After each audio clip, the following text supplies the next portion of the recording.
I denne her video skal vi kigge nærmere på, hvordan man bruger vouchers i kampagner.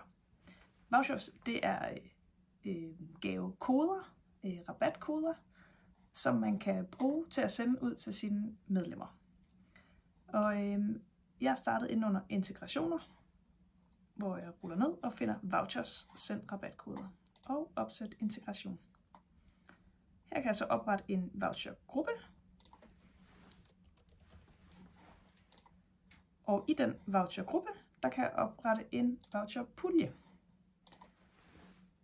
Den kalder vi også test. Og det her omkring spærring, det handler om, at der er en vis grænse for, hvor mange vouchers man har. Og derfor så, det kan være, at vi siger, at vi har 100 styk, eller vi har flere, men når vi når 100 styk, så vil vi gerne adviseres om det, sådan så vi kan sørge for at få uploadet nogle flere vouchers, sådan så der er nok inde i systemet, til at vi kan blive ved med at sende de her rabatkoder ud til vores medlemmer. Så jeg skriver lige vores mailadresse ind her, så vi bliver adviseret og sikre på, at vi bliver ved med at have nok koder. Trykker opret voucherpulje, og så kan man trykke her på de 3 prikker og uploade vouchers.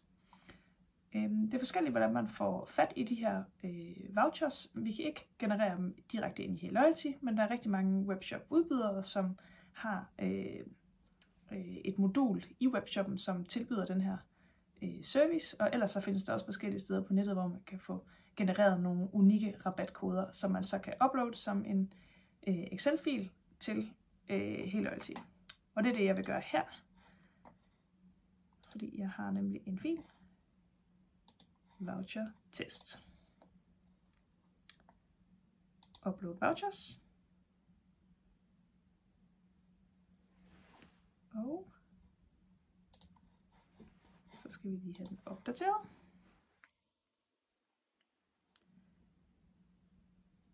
Perfekt. Det ser rigtigt ud.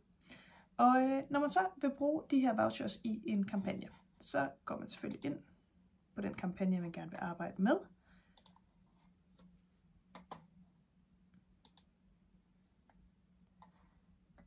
Og nu er det her ikke den mest inspirerende mail, men ikke desto mindre så er den god nok til at vise jer, hvordan I indsætter de her voucherkoder i en mail.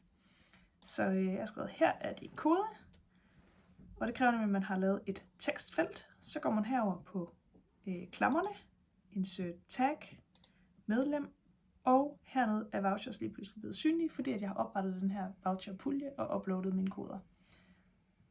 Der var min fil. Og det ser måske en lille smule mærkeligt ud, når den lige bliver sat ind her, men det er helt rigtigt.